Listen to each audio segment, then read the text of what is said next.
It's the military's best-kept secret. A covert technology that borders on science fiction. These mysterious aircraft make futuristic movies and video games seem all too real. They demonstrate air superiority in key combat missions while keeping their technology shrouded in secrecy. But now, rare footage reveals new information about these bad birds of the skies. It's the ultimate virtual reality ride aboard the invisible airplanes of today and tomorrow. Stealth and Beyond, next.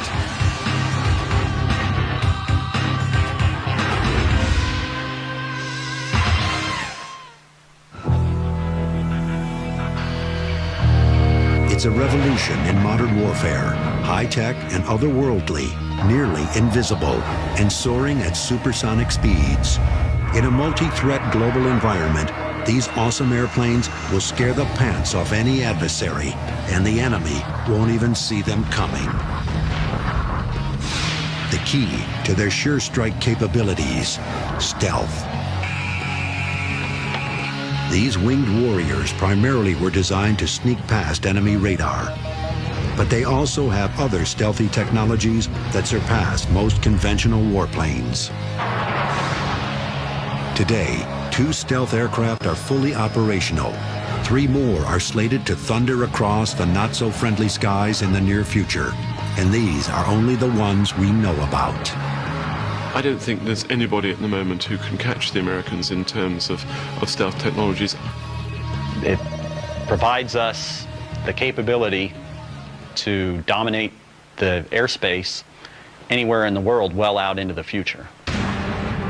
In order to penetrate the spooky world of stealth, one must look at when this daring technology got started. The F-117A Nighthawk was the first operational stealth aircraft. The F-117A's bizarre design looks like something out of Star Wars. The plane resembles an oversized diamond because of its faceted shape, one of the secrets to its stealthiness. This black gem has proven its stealthy strength in combat missions, including Operation Desert Storm, Operation Allied Force in Kosovo, and Operation Iraqi Freedom. Anyone who sees what happened on day one of the 1991 Gulf War will see what is achievable by stealth.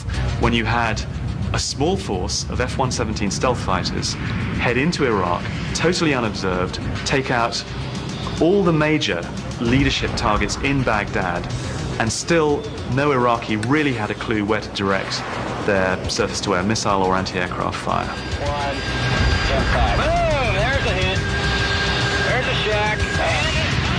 The F-117A is a stealth success story. But how did the project ever get off the ground?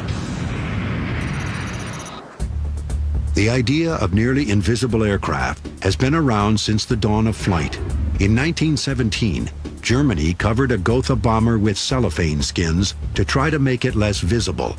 Although this primitive concept didn't work, the technology eventually took flight in the late 1950s during the Cold War era.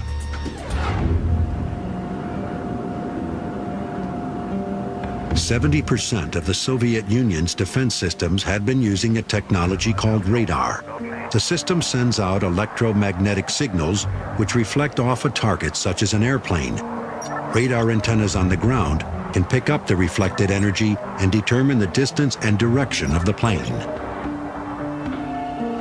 In May 1960, Russian radar identified a CIA U-2 spy plane and subsequently shot it down using surface-to-air missiles.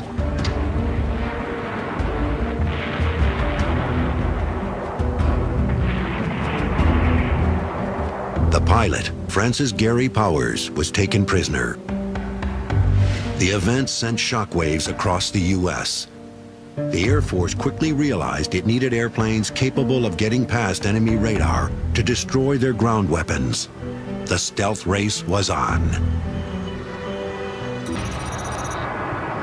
American aeronautical engineers began looking into an aircraft shape as a way to deflect radar.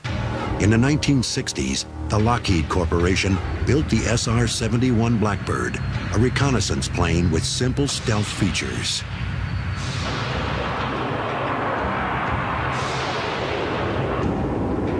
The SR-71 was one of the first airplanes that I know of that was specifically designed to try to have low stealth characteristics, both from the point of view of materials and also from shaping. The United States' first real push to spoof enemy radar came in 1975. The Defense Department's Advanced Research Projects Agency, known as DARPA, asked several aeronautics companies, including Northrop and Lockheed, to design a stealthy plane under the project code Harvey, named after the invisible rabbit in the popular Hollywood film starring Jimmy Stewart. But in the end, Lockheed proved they had the right stuff. They came up with a winning model called the Have Blue. The Have Blue was designed to be an airplane with the world's lowest radar cross-section. It was like designing a car to break the speed record. After achieving this low result, the Have Blue prototype was used to build the F-117A Nighthawk, which was conceived in Lockheed's highly secretive Skunk Works division. The company's president, Ben Rich, hired the best engineers in the business to work on the highly clandestine project.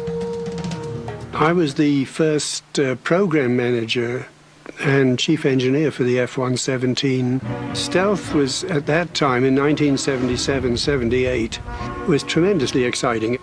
The Lockheed Skunk Works, where we all thought was the best company in the country, maybe in the world, at doing innovative technological things. Engineers first came up with a new stealthy shape. They used some clever math to remove any square panels and 45-degree angles, which dramatically reflect radar. As a result, they designed a multifaceted diamond-shaped airplane with radical zigzag edges around doors and windows to reduce the RCS, or radar cross-section. Radar cross-section is really the amount of energy that's reflected back from the aircraft to a radar on the ground that's looking for it. Another way to reduce an aircraft's radar cross-section is by applying radar-absorbing material, or RAM. It's a secret recipe of electromagnetic materials which absorb or redirect radar energy coming from ground-based stations or other planes. A computer sprays on the coating, which absorbs the high frequencies directed at the plane, while the radar-absorbing structure absorbs lower frequencies. Shaping and coating reduced the F-117's radar cross-section by 85%, but who said stealth was only skin deep? The plane also featured a wide variety of other stealthy technologies, including visual, acoustic, and infrared, which is heat produced by engine exhaust. That's what an infrared-seeking missile will go after. It may not be able to see you on radar, but if it can see a heat signature, it'll go after that heat signature. Engineers solved this problem by creating thin RAM-coated slots at the end of the plane's two engines to dissipate the exhaust and reduce its infrared signature. The F-117A was designed to be subsonic to further reduce the amount of heat generated at higher speeds. Another concession was the plane's highly swept V-tail, which lowered the radar signature but created an aerodynamically unstable plane. Simply put, the diamond-shaped aircraft is tough to fly. Traditional air vehicles have curved surfaces that permit air to flow smoothly over them. The F-117's shape is not aerodynamically stable. So if you just locked all the control surfaces and then just let it fly, it would pretty quickly just go out of control. The solution? Engineers installed a fly-by-wire system, a computer connected to the pilot's controls, which maintains stability in flight. Yet one of the most remarkable aspects of stealth is its highly classified technology. The F-117A was a deep black project. No one in government knew it existed except for the Pentagon. Black program is one that the funding is secret, that the funding is concealed in various artful ways in the Pentagon's budget, and is done usually at a remote location, and the research is done clandestinely. In gray programs, when the budget is known and a little bit more comes out, and people know what's going on but don't talk a whole lot about it. The security at Lockheed was, of course, very, very tight. We worked in a building which had no windows, and everything that was in there stayed there. And you do not talk about what you're doing anywhere else. I was suspected of probably being a mole in the skunk works. I had an advanced degree which I'd got in Europe. I'd emigrated in my mid-20s. I had worked my way into Lockheed into a very high technical position, and all of that, fits the mold exactly. With secrecy being paramount, the F-117A's test flights were conducted at Area 51, a place the Pentagon claims doesn't exist. A remote area in the Nevada desert, 100 miles from Las Vegas. This mysterious site is a top security facility where stealth technology has been tested under the cover of darkness. The cloak of secrecy has attracted stealth sleuths who are obsessed with seeking out clues about the cutting-edge airplanes. I've been out in the desert over 80 times. I will not break the law. I'll push it to the very, very edge. One of the ways I was able to find out information on what turned out to be the F-117, I have a lot of friends, they're now retired, that worked at the Skunk Works. And they would just feed me little bits of information, things that were not classified. So you get a little piece here and a little piece there and start filling in all the blanks. By the late 1980s, Lockheed had produced so many F-117As that they could no longer hide them. As a result, the actual aircraft was unveiled to the public on April 21st, 1990. One of the beauties of American stealth strategy was that they kept it secret for the best part of 15 years. That gave them a 15-year lead on other people to keep stealth totally under wraps in the black world. But the F-117A was far from the final word on stealth. Coming up, Lockheed's competitor was about to build the most capable warplane in the world.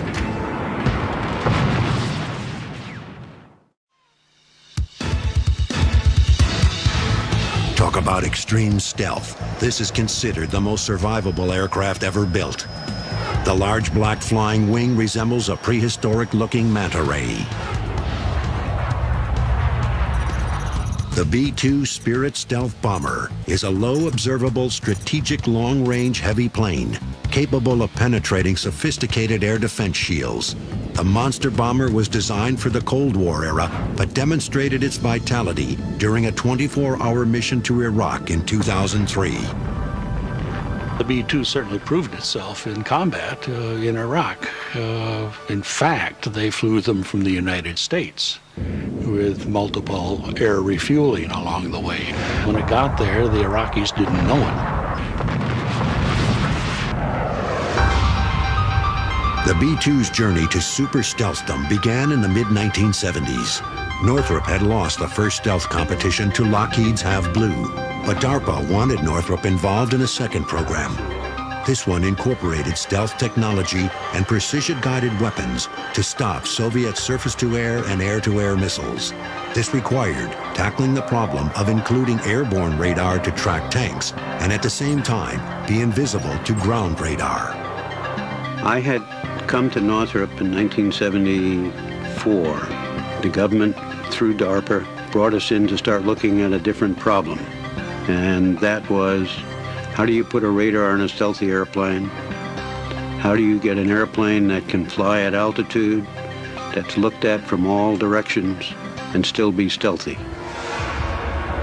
Northrop was back in black. They began developing an advanced technology bomber, which would be called the B-2. One of the major challenges was its shape. The company opted for a flying wing design. Aviation giant Jack Northrop had always been a fan of flying wing aircraft. In 1948, his company had built the YB-49. They discovered the aircraft's smooth, curved surface didn't reflect radar waves back to the base until it was almost directly flying overhead. Also, flying wings could carry large payloads while weighing less and using less fuel because the drag of the tail surfaces are absent. So when Northrop began building the B-2, they introduced curvature into the surfaces to make it more aerodynamically efficient. and at the same time maintain its stealthiness.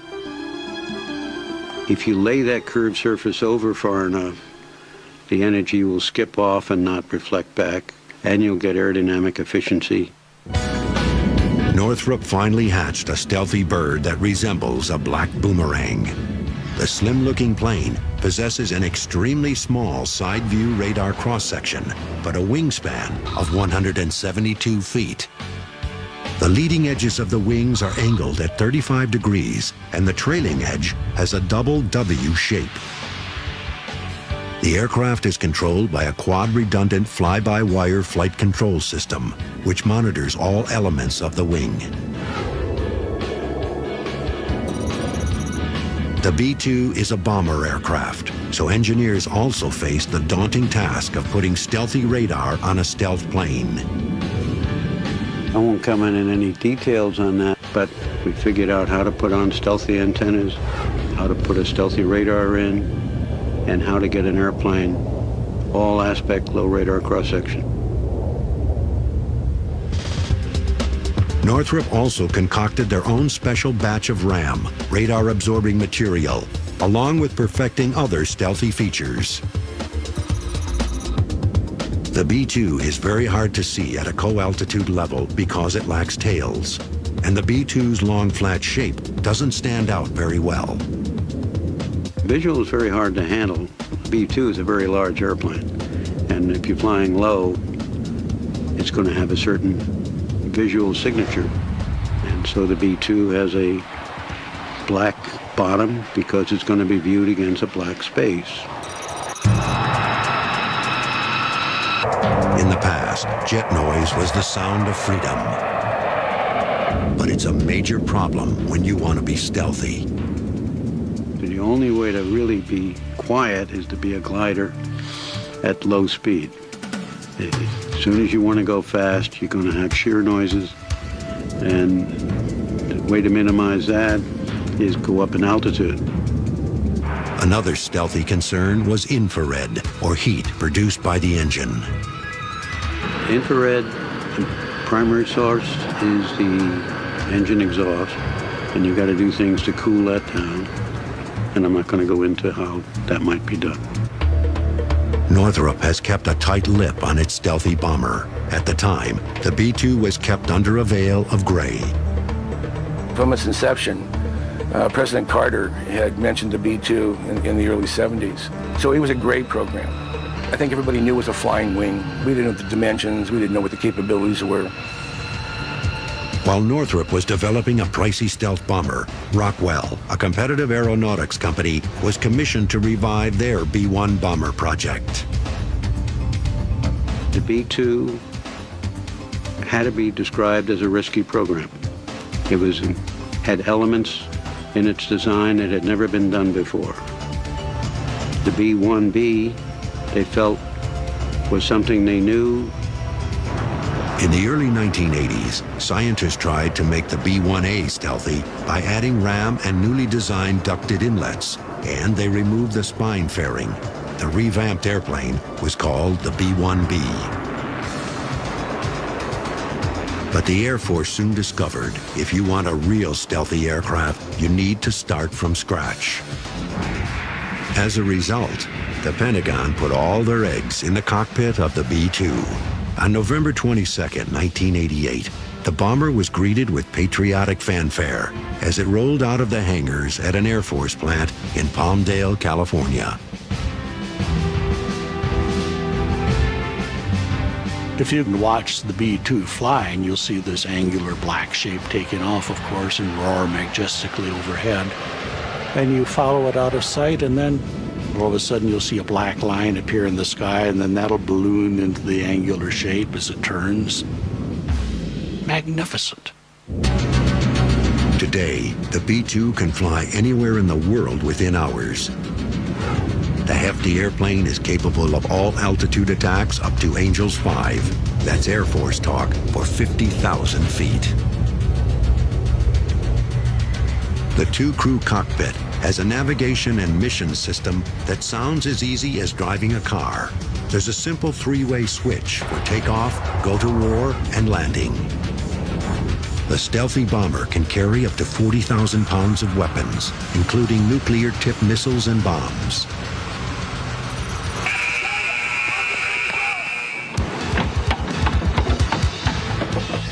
The B-2 appears to be the stealth for all seasons. Even with a small fleet of 20 bombers, it has proven its worth. In March 2003, B-2s ran multiple 40-hour missions in Iraq without a hitch. Being as there are only 20 B-2s in the force, it is inevitably still a silver bullet aircraft. So you could have an instance where a single B-2, invisible to radar, could fly over a target with up to 72 individual things to be struck on the ground, and it can release 72 precision-guided, satellite-guided bombs and take all of those targets out with precision. Nothing can match the B-2's power and perseverance. Yet the Air Force kept pushing the outside of the envelope. They were probing the outer limits for a highly maneuverable plane that is stealthy yet looks like a real fighter. They got their wish. Now, rarely seen footage will expose a new stealthy warplane ready to break all records, including the sound barrier of stealth.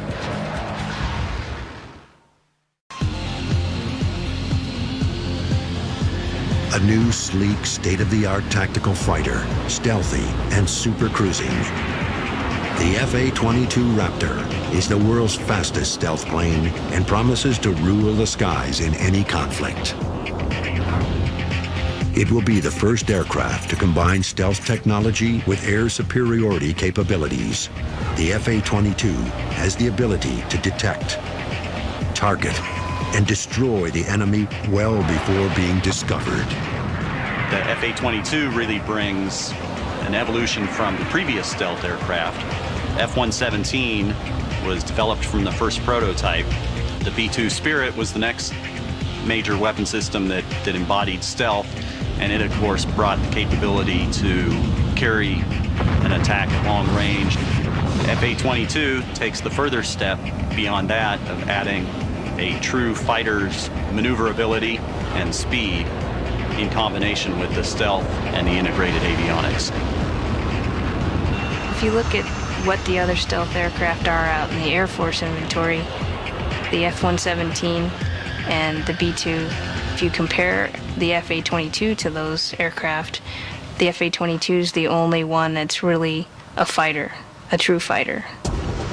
The idea of building an ATF, or Advanced Tactical Fighter, began in the 1980s when the Air Force wanted a new stealthy fighter to replace its older conventional warplanes. Aircraft like the F-15, the F-16, the F-18 have been around for a while. And the new legacy is you take all the attributes of those fighters that we've had before, and now you add stealth. The F-117A sacrificed speed and handling with its unusual design. But by the 21st century, engineers figured out that you didn't need to have an odd-faceted shape or a flying wing to deflect radar. With the aid of an intricate computer system, the F/A-22 can have the look and aerodynamic design of the F-15 and at the same time be stealthy. The F/A-22 possesses the ultimate radar signature, which is the size of a bird or bee. The F-15 and F-16, on the other hand, have the radar signature the size of a standard door. And the F/A-22 is an awesome-looking plane. There's a long-standing saying in aviation that a plane that looks good is going to fly good, and the Raptor is certainly proof of that. It looks good on the ground, it looks fantastic in the air, and it flies fantastic when it's up and away. The cockpit contains a revolutionary integrated avionics system. It houses 6 color screens, which provide easy-to-read flight and target information without distracting the pilot's attention. The aircraft avionics system takes radar information from all the other sensors and fuses it together and then presents me one clean display that shows me the overall battle picture. What that allows the pilot to do is concentrate on the tactics and not spend a lot of time trying to put pieces of the picture together. When you're closing at 20 miles a minute on another aircraft that's bent on killing you, every second counts, and that's what the F/A-22 brings. The F/A-22 has both the capability to go find other aircraft, fight its way into enemy territory, and then take out the ground targets that the commanders need to be taken out. This is the F/A-22 cockpit demonstrator. What you'll see is the basic cockpit layout here. The control stick is on the side, very much like a F-16. We have the throttles on the opposite side, and you'll notice a large number of switches and controls on these two devices. The concept is called hands-on stick and throttle, and what it does, it allows the pilot to manipulate the weapon system and the sensors and to engage the aircraft in combat without having to move his hands around the cockpit. The F/A-22 fighter contains advanced medium-range air-to-air missiles and offers first look, first shot, and first kill capabilities. And what that means is that we can see the enemy first, we can shoot a weapon, and then kill the enemy before the enemy actually ever sees the F/A-22.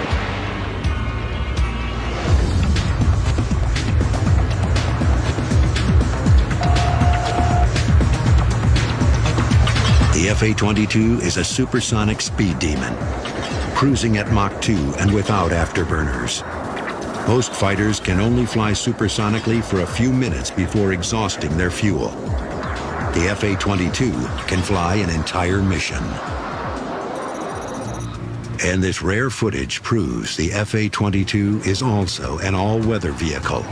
In special climate-control hangars, the fighter has demonstrated it can withstand sub-zero blizzards, torrential rains, and hurricane winds. They say it only takes two things to fly: airspeed and money. The F/A-22 certainly proves that. The smart-looking stealth fighter promises to possess air superiority when it becomes operational in 2005. But its production costs are about $100 million per plane. Consequently, the Pentagon has been shopping for a cheaper stealth fighter, which can also service 3 branches of the military. After a fierce 2-year competition, one of the largest aerospace companies is gearing up to produce the most versatile stealth fighter planes on the planet.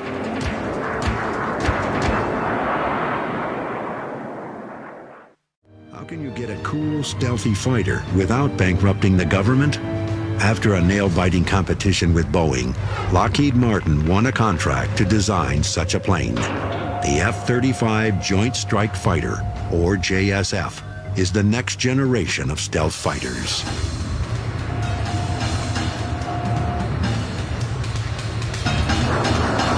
It promises to be stealthy, affordable, and accommodating to the Air Force, Navy, and Marines, and much of its technology is also blanketed in secrecy.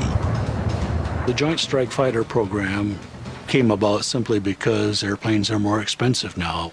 So rather than go to the cost of developing a new fighter for the Air Force, a new attack bomber for the Navy, a new close support plane for the Marines, the concept came of, can we make one airframe which will combine these things? The F-35 was created, in essence, to replace the F-16. The F-16 was an aircraft designed in the 70s and had 35 years worth of life on it, and it was impossible to retrofit it back into the F-16. So really the F-35 represents the evolution of that requirement into this next generation. The F-35 will come in 3 versions. Each plane will have the same internal avionics, but each will also contain unique features. The Navy version will have bigger wing and control surfaces, so it can make short takeoffs and landings on carriers. The Air Force model will be similar to the Navy version, but will have smaller wings and more fuel capacity for improved range. The Marine Corps version will incorporate a brand new technology, a shaft-driven lift fan propulsion system to make stealthy vertical takeoffs and landings, just like a Harrier. It includes a vectoring rear nozzle that looks like a mechanical caterpillar. It also has a counter-rotating lift fan. The complex system involves taking gas out of the engine and redirecting it inside the airplane to come out of different places on the bottom of the plane. Hundreds of Joint Strike Fighters will be ready for takeoff into the wild blue yonder by 2010. Many view this stealth technology as a first strike option. But to really comprehend the F-35's stealthy versatility, one needs to hop into the pilot's seat. This is the F-35 or Joint Strike Fighter cockpit demonstrator. If you look at the cockpit of the Joint Strike Fighter, instead of the separate screens that we had on the F-A-22, we now have one large display. And instead of using cursors and buttons to move it, it's a touch screen display where we use our finger to decide how we want to change our screens and have multiple displays at our fingertips, literally. Along with advanced shaping, RAM, and internal weapons bay, the warfighter's newest stealth technology is its 21st century mission systems, which prioritizes information for quick response. Multispectral sensor sweeps give a complete picture of hostile surroundings with enough time for the F-35 to either attack or avoid the enemy. Also, an onboard route planner can find safe passage through high-threat areas. When destroying a target, the fighter's electro-optical system instantly picks up and assesses damaged data. The F-35's mission system provides a low-risk environment, but what if the military never had to worry about losing a pilot? Boeing may have lost the Joint Strike Fighter competition, but they made stealthy breakthroughs, which is helping them win the war on the digital battlefield. The company is making quantum leaps into the future frontier. She's off. Unmanned stealth vehicles.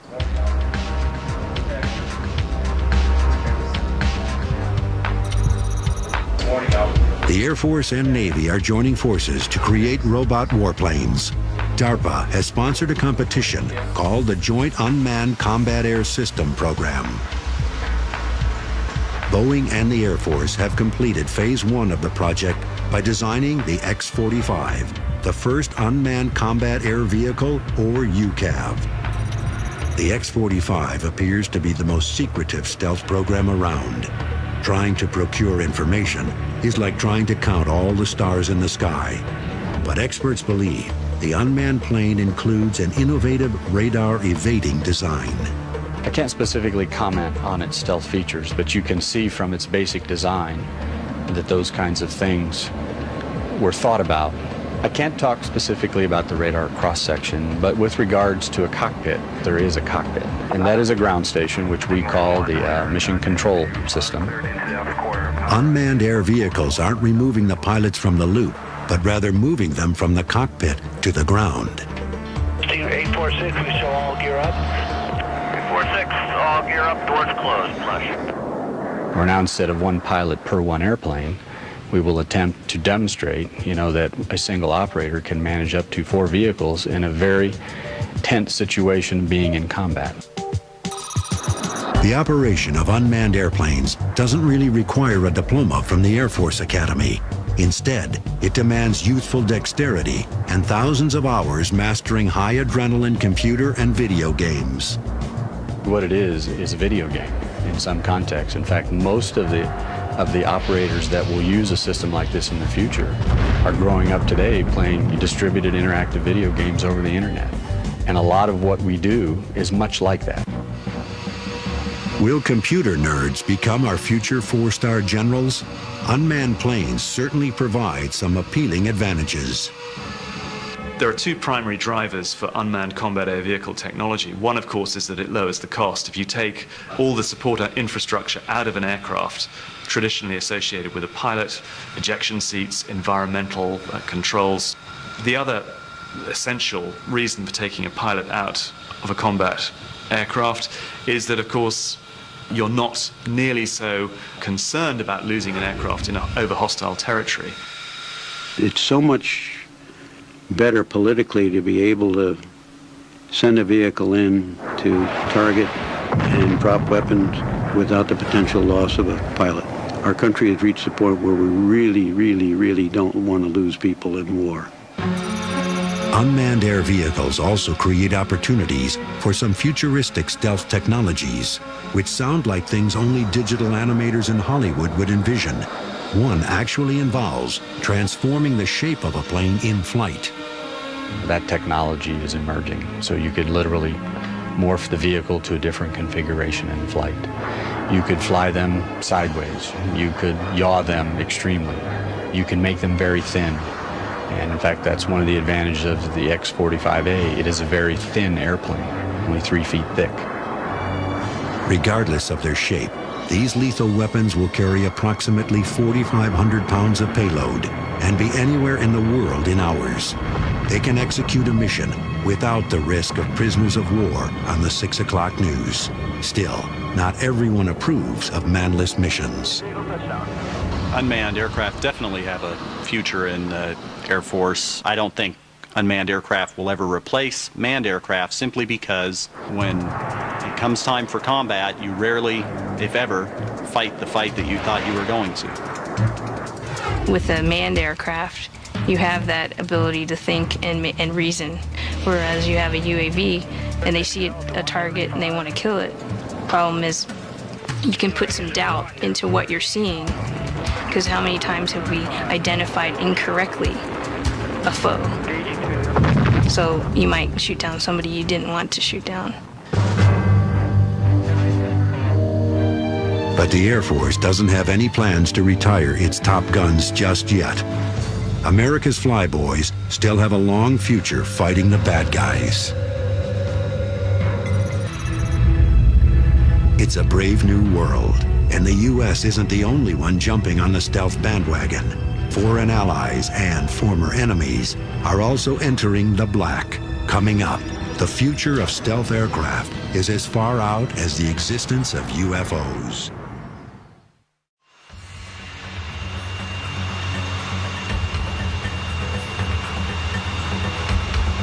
Stealth is a high-stakes game. It was March 27th, 1999. Operation Allied Force, Kosovo, Yugoslavia. U.S. forces were deployed to suppress the Serbian ethnic cleansing campaign against the Albanians. The stealthy F-117As had established a regular flight track over the mountainous region of Bosnia for several days, but this made them extremely vulnerable. We were very constrained in where we could fly the airplane. There was a policy in effect in the Gulf War that we would never fly the same track twice, because even if you weren't detected, if people feel that you're flying along the same track night after night, they can just fire all their weapons into that area. And that's just what happened. The Air Force ordered an F-117A to drop bombs on a target in Belgrade. Aware of their flight track, Serbian forces shot it down.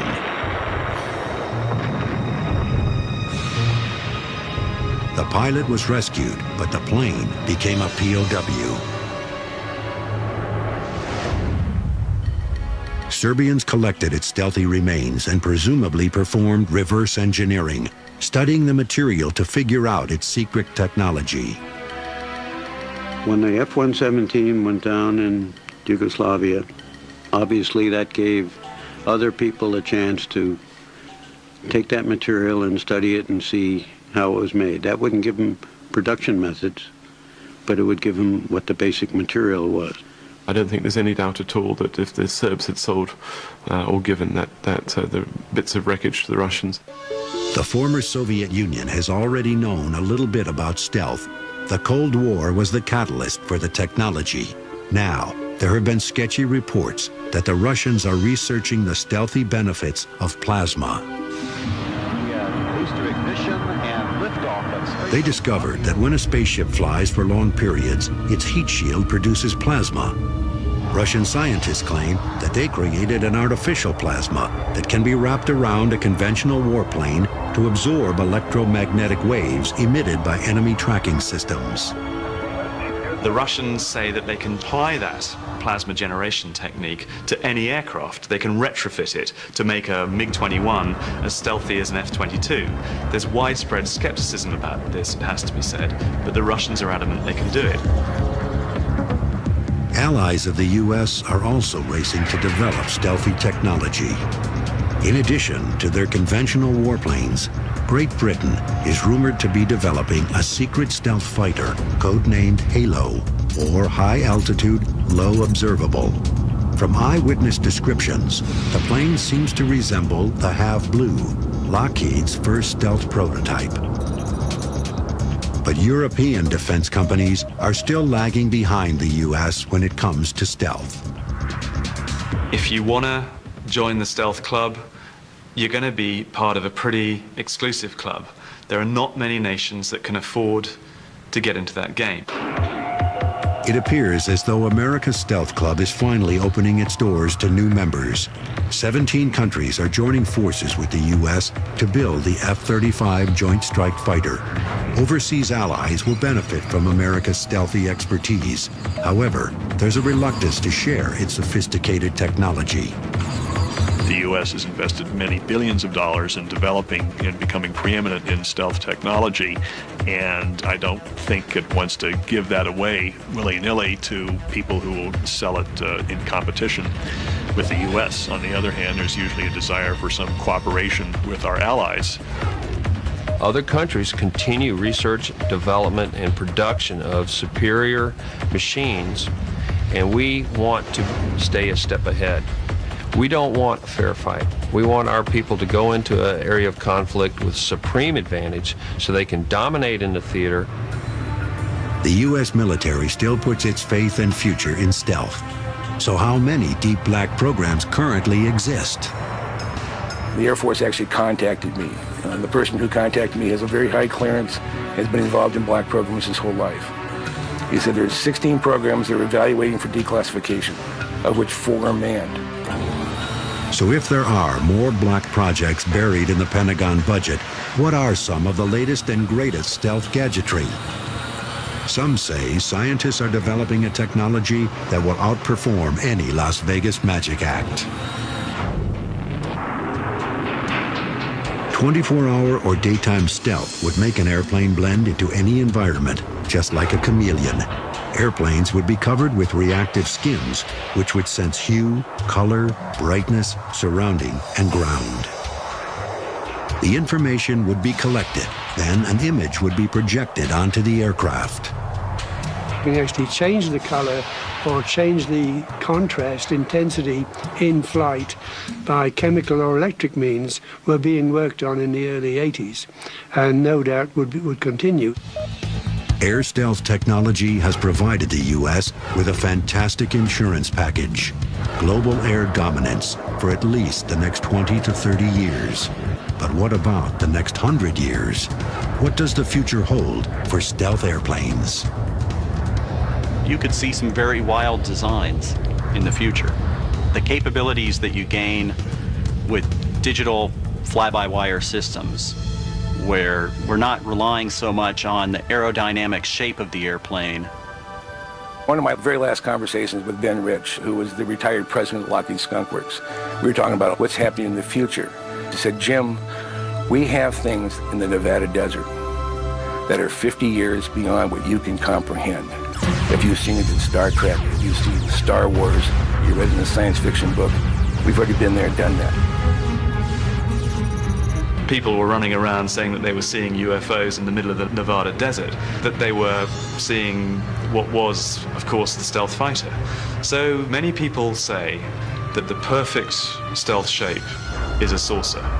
Then that would be your optimum stealth vehicle.